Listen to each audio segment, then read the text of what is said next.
We are live and welcome to 2023. Why is no one talking about this? 2023, the year that we take back our power. I want to welcome you to actually, this is my first show of the year. And it's a great way to start off with having my friend Het-Heru coming in tonight. And we're going to be talking about how to take back your power. And I have a question for her when she gets on here. First of all, please like and subscribe to my channel and make sure you press that bell and let us know. We have over 300,000 views on this channel, and we'd love to make you the 300,000 one. And we're here to take our heads out of the sand. It's now time to come into this new reality that we're in 2023. So many things that has been happening here over the last couple of years, and then here we are again at a new cycle. And so we're getting ready to bring in Het-Heru because she's just coming off her birthday here. Birthday girl, how you doing? I'm good, thank you. Blessed and extra blessed. Oh yeah, well you just had a happy birthday. I sure did. I heard you got a crazy birthday, girl. What was about your birthday? I'm going to tell you, first of all, last year, they were advertising that what was needed most by the homeless were socks. I think the company is Bombas or something like that. And that triggered an idea for me. I thought, I have so much to the point where I'm collecting stuff and turning it into the Goodwill or whatever. I don't need my friends to do that. Instead, how about they donate socks for the homeless? And so several participated in it, and we took them down to the mission, and it just felt good to the point where as my birthday started approaching again, folks began to ask me, are we doing this again? They were really excited about it. Excuse me. So I found out from someone who had once stayed at the mission that what's needed are men's underwear, especially larger men, and men's socks, because people, when they donate, they generally donate to women and children. So I let my friends know. I put out a schedule every week letting folks know who's performing and this and that, to encourage folks to get out and dance and socialize, etc. And so this time, oh my God, they just brought it in and brought to the point where when I did finally turn it in, I had shopping bags full of things to give to the mission. And the gentleman that was helping us with that works with the mission said, well, thank you, but I have to be honest with you, socks is not something that we need at this time, because the same company, Bombas, donated 10,000 pair of socks. I know, a wonderful thing. He says, now, listen, this is not to discourage you. We appreciate it, but just to let you know that if folks want to donate something else, what we really need is underwear for the homeless and men's toiletries. So that was like a tremendous birthday gift that my friends that participated in my birthday participated in this. And I was able to take a picture and send it to them and let them see how much we had collected. It was a lot, and it felt really good. A great way to start the new year. And so my birthday being New Year's Day, I think my friends take advantage of me on New Year's Day. They plot. Party, baby. We're in Vegas too, so I don't drink. So, I dance. And the first day we started was the Friday before New Year's. There were 16 of us who gathered at a restaurant here in Vegas in one of the casinos at their cafe there. And we had breakfast, because for me, it feels like a family, used to family gatherings. So we did that first. And then that night, we went to another casino and danced with one of our favorite bands here. So that was fantastic. The next day, which was New Year's Eve, we went to another casino. This is the beauty of Las Vegas, especially when you're a dancer, So we went to another casino, and I got to bring in my favorite band in town, a band called In Effect, my favorite band. And so we did that. A few of us did that. The next day was my actual birthday, New Year's Day. Another friend had put together a dinner or lunch, I guess it was, at Mexican restaurant, because she knows I love Mexican food. There were 20 of us for that. We had a fantastic time. It was so great. Then That wasn't enough. The next day, a friend took me to a soul food restaurant. The next day, another friend took me to a cabaret in the afternoon. There was wonderful singers, so good. Michelle Johnson, and they had like a buffet. So you got to eat, and this was in the afternoon, which was fantastic. And then the next day, another friend threw a party for me. It was a potluck type thing. And then by Thursday, everything finally started to calm down. Hallelujah. Amen. Wow, you sounds like But you in had the a, meantime, I got a little under the weather. So, but I'm good now. so not bad for 37, huh? Sound like I had what? I said not bad for 37, huh? Not for 37. Yeah, right. I think about that. Okay, so I noticed one of the things you don't find me doing is sitting back and talking about what is all wrong with my body. I don't do that. Why? I don't want to give that message to my body. So instead, I talk about the things that I do want, and I bless myself. I don't engage in conversations about my recent this hurts or that's wrong or the doctor said. And unfortunately, not all my friends do that, and their life experiences are reflecting their constant conversations. So it was 73. It was 73 this year now. I'm sorry. Yeah, I, 37. I stand corrected. I stand Yeah, I corrected. wouldn't want to be 37 again. No, thank you. Mm-mm. Well, our program today is 2023, the year to take your power back. And Mm-hmm. before we start, I want to give everyone a blessing here. May you always have enough as we go Mm-hmm. into 2023. We know it's a tough time here, and it's been here for a little bit, but we're going to figure out just a way to how to take your power back. Now, before we begin, I have a question with you. Uh-oh. Okay. You're saying here, 2023, the year to take back Yes. your power. Did Mm-hmm. everybody lose their power? And how do you lose your power? And then how do you get back your power? And there you Mm-hmm. go, Hetero. Then there he goes. Well, we have the option every day to either give our power away or live in our power, or if we do find ourselves giving it away, we learn to take it back. I have been extremely blessed in my life with my friends and family members, but especially teachers. I could not. Obviously, the soul made this decision to come in at a certain time, so I could have interactions with certain teachers. I was thinking earlier of Jim Rohn, who was a wonderful metaphysician that I had the opportunity to go hear him. He would talk about the day that turns your life around. We can choose right now to decide how our lives are going to be. Now, the world is the world, all right? I mean, 73 years, there's always been stuff. There's always been wars. There's always been issues with money. Even people with money don't say that there are issues with money, but people who are struggling, there have always been the homeless. There's always been disease, et cetera, et cetera. That is the nature of this planet. And if we are attempting to live in joy by waiting for the world to get its act together, well, we're just wasting our time.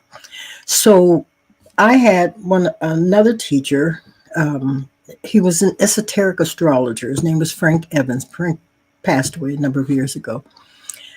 He came to me via a wonderful psychic, Peter Happy. One of my students had turned me on to him, and when he read for me, he felt the connection for Frank and me. And so Frank would say to me, he would come to my yoga classes. I was thinking about this too. I was filling out some type of papers the other day, forms, and they want to know what your education is. And so, did you go to university, et cetera, et cetera. Well, when I finished high school, I went to did some business courses, not me. But for me to think that I did not have an education, a big education, because I did not go to a university is totally wrong.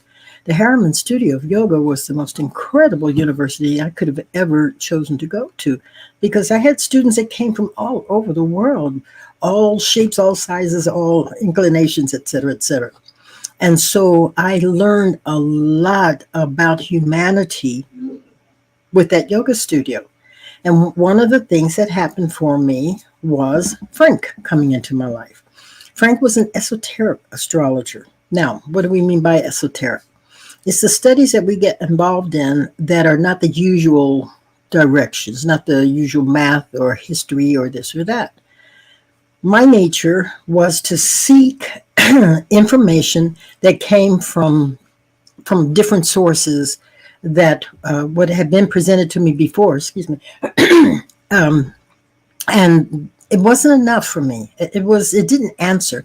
It didn't answer when I've shared with you when I saw after my mother passed and I saw her body lying there, and I realized that what I had known as my mother those 18 years was lying in that casket. It was that triggered a serious question of, then if that's not who we are, who are we?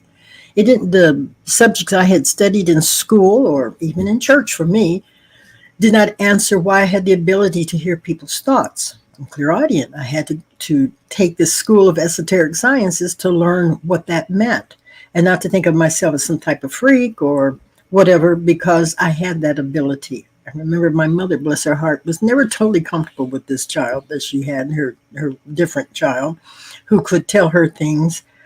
Like my two brothers lived out of state, and I remember saying to her on a few occasions, "Guess what, Mommy? Timmy's coming." I'm a little one, Timmy's coming. That was one of my brothers. And within a half hour, doorbell would ring, and there would be my brother Timmy.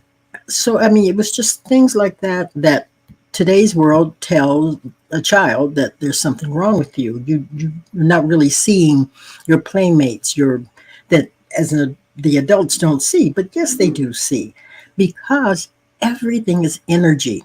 If I took a tuning fork that use in musical instruments, and I struck the tuning fork, you would see it vibrate.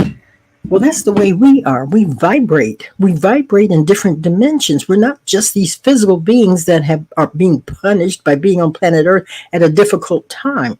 But the soul, which is the essence of us, made the decision to be here at this specific time so that we could evolve the way that we're evolving. Certain tools have been given to us to assist us in this transformational time.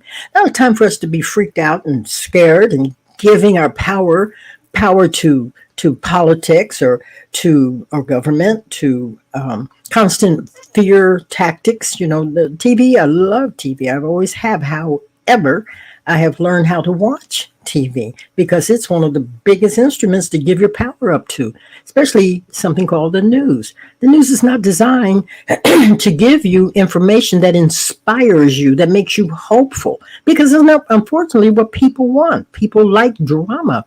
People like to be frightened. That's why they have these rides in the amusement park or these movies, horror movies, et cetera, et cetera. I don't know what that is about human nature that, folks are inclined in that way. But you give up your power when you allow yourself to participate in fear. Now, I won't say that. You allow yourself to stay stuck in fear. I remember years ago when I had the yoga studio, this was back in the 70s, and there was a lot of issues, it seemed, where women were being raped at that time. I remember this. And a couple of my students, they were nice ladies. Everybody was older than me. I opened that studio when I was only 24. But my husband, who was sitting in the office, was telling me later about how these two women sat and started talking about all the wrong things that are going on and happening to women, and how he watched them go from being okay entering into a state of fear. And he said, Het-Heru, it just took away the light that they came in with as they engaged in this conversation.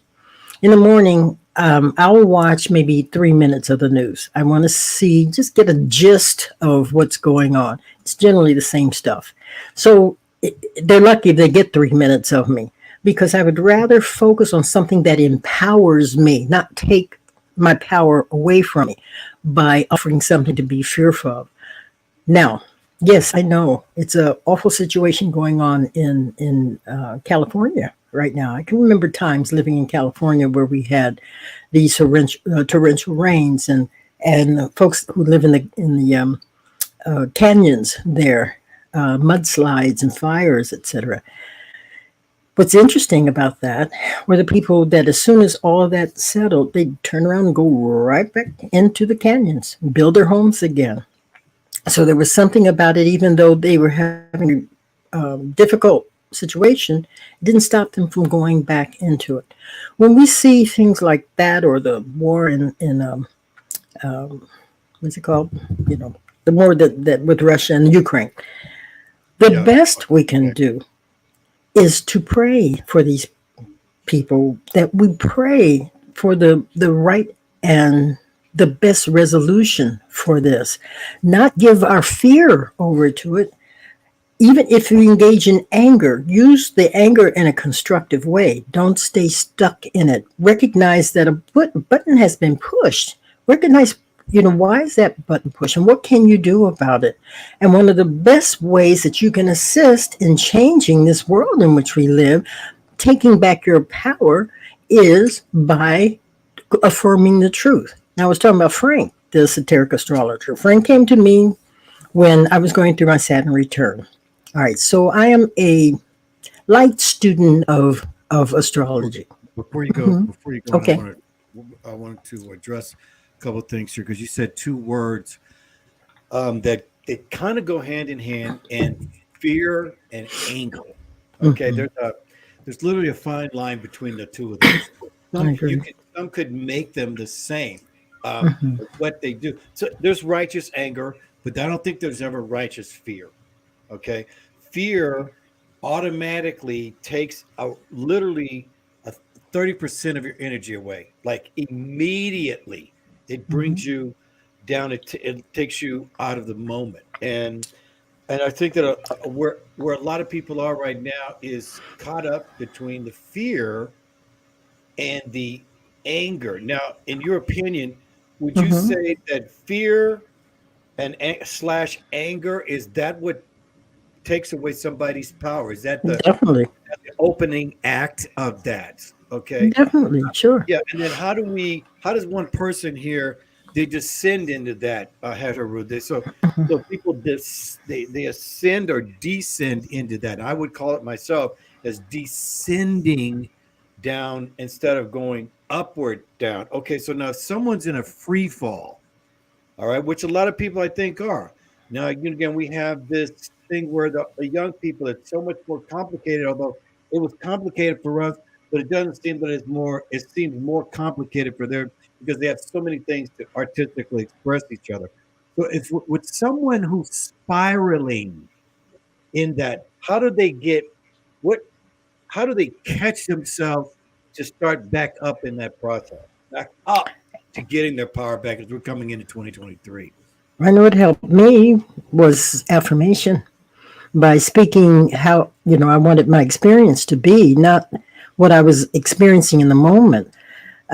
We've all had difficult times, myself included. I've shared with you the period that I went through of depression. That was not a fun time.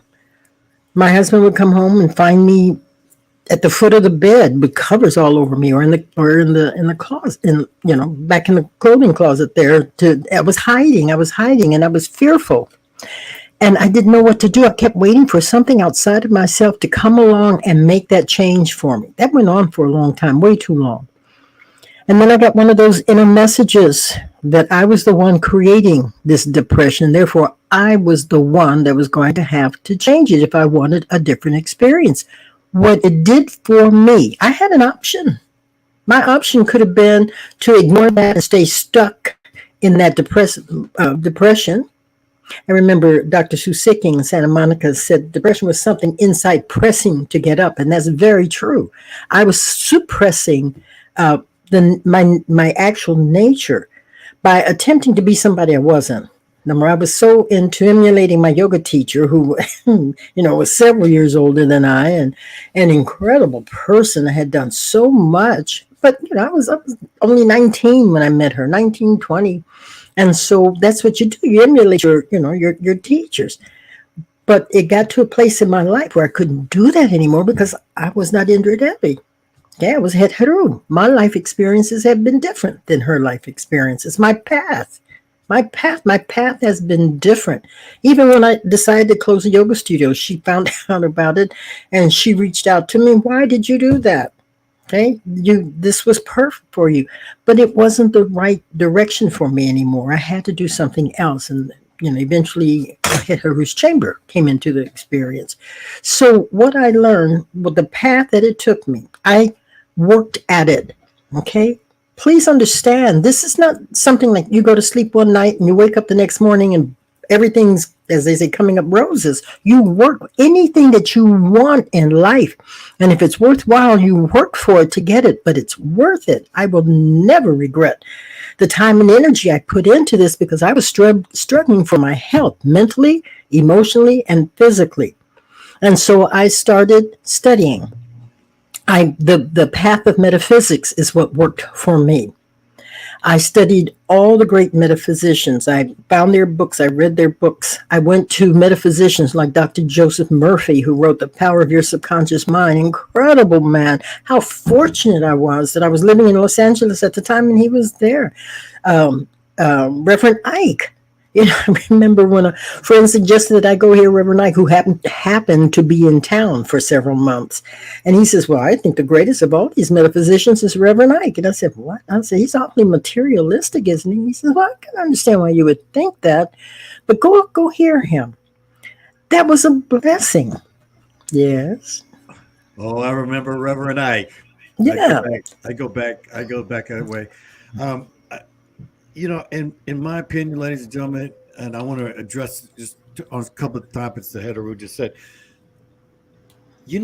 Sometimes I would bet that every great spiritual being, every great people who have evolved have gone through where they fell down in the basement. Yeah. And it's almost like it's part of the process. Okay, so if you all are like feeling like you're in the basement or you're in the dumps, just part of getting out of it is accepting that you put yourself in there so that you can climb out. And when you climb out, that shows you that you are a person of character, of strength, that your spirit is really strong. And so I think that the thing that has had the downfall of people in this last year of 22 is your fear and the anger and maybe feeling ripped off. And so to accept that, and especially for you young people, because you haven't been through all the hard times. Okay, so some of you are maybe in your 30s or in your 20s, and you're in a down period, because depression happens to everybody at certain times. It could be a certain time of day. It could be, where you have to climb out of it. It might be when you wake up in the morning. But the part of this whole thing is about being an adult of your spirit, your mind, your thoughts, your emotions, your actions, bringing those in, your body, working the body, working on how you love yourself, how you love others, looking into the surroundings of having you with people who support you. And that's where it comes to being an adult of your relationships, which finally gives you the place where you can make these proper decisions. And so as we climb out of this fear and this anger or whatever this depression is, what are those tools that got you back and then also kept you there? Yeah. I was talking about Frank, my teacher, my mentor. Frank did not teach me to be an astrologer. Frank taught me to recognize the nature of energy. And in astrology, there are certain aspects, and that these aspects have certain qualities. He wanted me as a teacher to recognize the energy as it was presented to me. So I didn't have to personalize it, that there was some objectivity. I could understand that, okay, my sun sign is Capricorn, and the planet that rules the aspect is Saturn. Saturn is very stern, very serious, and is like the parent that pokes at you all the time. Did you get there? That's very different than Pisces, who's ruled by the planet Neptune. Frank, I had a student at that time who happened to be born in the sign Pisces, and this child, she would do stuff all the time that to me was no rhyme or reason. Frank would watch me reacting all over the place about how she was doing things. He was just, I didn't say anything. He just watched, he could see what was going on with me. And I could hear him chuckle saying, Sweetie, Sweetie Pie. He called me Sweetie Pie. He was from Texas originally. Sweetie Pie, you gave up your power. Take your power back. He kept saying that to me until eventually it got in there. And I remember the last time I was with him, he was doing doing my chart for me. And he shared something with me that I got it. After the 4 years we were together, I got it. And I looked at him and I said, Frank, you mean that I've been giving up my power? And he just looked at me and I could just see it so clearly. And we both started laughing. We must have laughed at 2 minutes because it was just so, yeah, now I got it. Understand the nature of this world. Okay, it's a school, everybody. It is a school. It is a short-lived school. No matter how long we're going to be here, we're going to be here. If some of us may make it over 100, but most of the time we don't. But if we do, we do. But what's important is what we learn in the process, because the only thing we take with us when we are finished and this time is our state of consciousness. So having anger, staying in anger, it's destroying you, number one. And taking that anger towards somebody else, when you make your transition, that goes with you. And you're going to have to work through that, because what I've learned is that it's all about love. It is the ability to find love in all experience, but it begins with self. It begins by loving self and having appreciation for self. Because if you don't have that, you're not going to be able to give it, let alone receive it from somebody else. So anger, yeah, I'm not saying that I never get angry.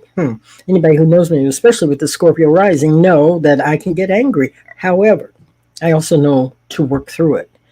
It also, I've learned that not everybody's meant to be in your life forever. Some people come in, as they say, for a season. They're there to teach you something. You learn the lesson, and then you release, and you take only the lesson with you. Fear, yes, there are things to be fearful of. However, the more you're in touch with the truth of who and whose you really are, and you learn that by studying, find the right teachers. If your religion is doing that for you, fine. If you're taking a workshop, okay, because there's some great teachers, there's great books. Take back your power. There's a way to live by works, or there's a way to live by love. A lot of us are caught in between. As a man, you always want to be productive. I'm not saying a woman doesn't either, but we're taught how to do works. There is a in between here for all of us here, ladies and gentlemen. We have to consider how we're going to deal with the thought. Okay, so Het-Heru, and I've said this before, the only thing you take with you is your thoughts. Your state of consciousness. And with those thoughts comes the decisions that you make, that you made. So my final question here is, as we finish up here, is how does someone take the first step in making the decision to take back their power? When you find yourself in the reactionary position, stop it. Stop it. And just get quiet. Walk away. Okay? And just calm yourself. Get in touch with your center. Get in touch. That's why I have this oil called Sacred Love Oil. It's to help you to reconnect with your heart chakra. And consequently, sometimes it's better not to say things. There he is. Sometimes it's better, at least for me, because I know at that moment, if I'm paid off about something, it's better that when I can. Like I said, it doesn't always work, but in general it does, because I've been practicing. One of the things I had to do was recognize that some of this was just coming out of childhood programming. Issues with my mother, issues with whomever, trying to find what I didn't get from my relationship, my parental relationship. I'm attempting to find it in other people. And then to finally learn that doesn't work either. It's as my guide said to me one time, why you believe in reincarnation?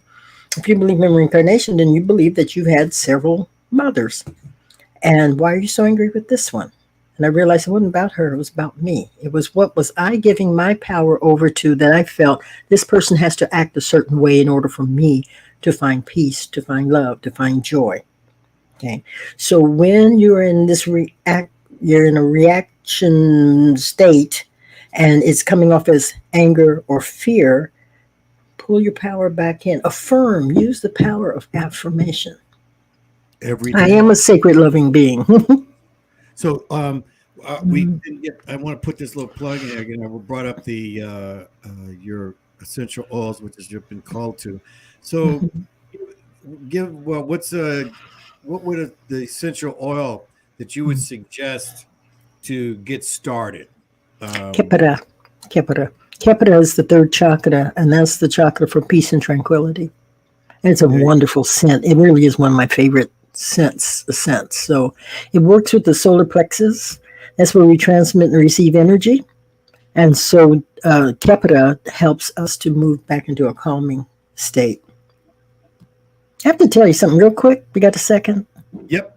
Okay. Go ahead. There's a lady that has bought my products, the Sacred Love Oil in particular, for years. And she was telling me the other day, she was turned on about through another friend, a mutual friend. And so she said the first time she smelled, because he was wearing it, she said, the first time I smelled that oil, she said, I almost passed out. It had such a strong influence on her. And so, needless to say, and then she was telling me about when she started to wear it for work and the responses from people, how much calmer, how much nicer, how much whatever they were. But that's the intention of them. It's not me trying to sell you a perfume because that's not what they are. It's one of the tools given to me to share with you.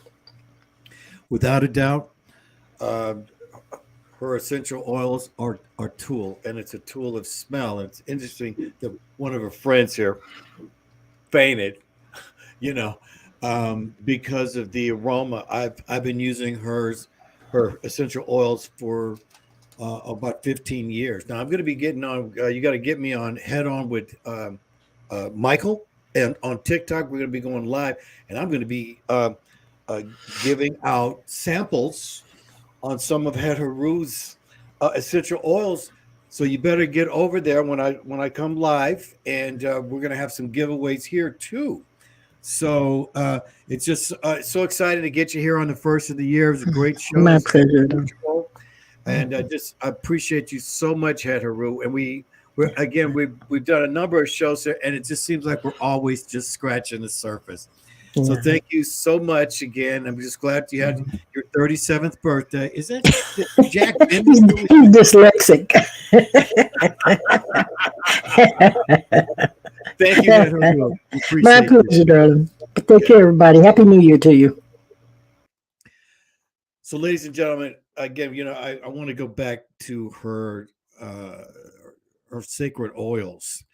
There is nothing like these oils, ladies and gentlemen. There is no comparison. So please go to uh, hetheru.com. You can Google it, you can get there from there. But smell is, I know it's like the lost trigger, but really, when you think about it, it's almost the most important thing. Even when you're born, when you all of a sudden your nose comes to life and you smell, you smell your mama, and then you recognize that smell of your mother before you even understand where you're at. And so this is, I'm so excited for us because it is about the reset. There is a reset, and it's really good thing to, people do resolutions. You got to still do them anyway. And if you get them done, then you get them done, you know. But the main thing is,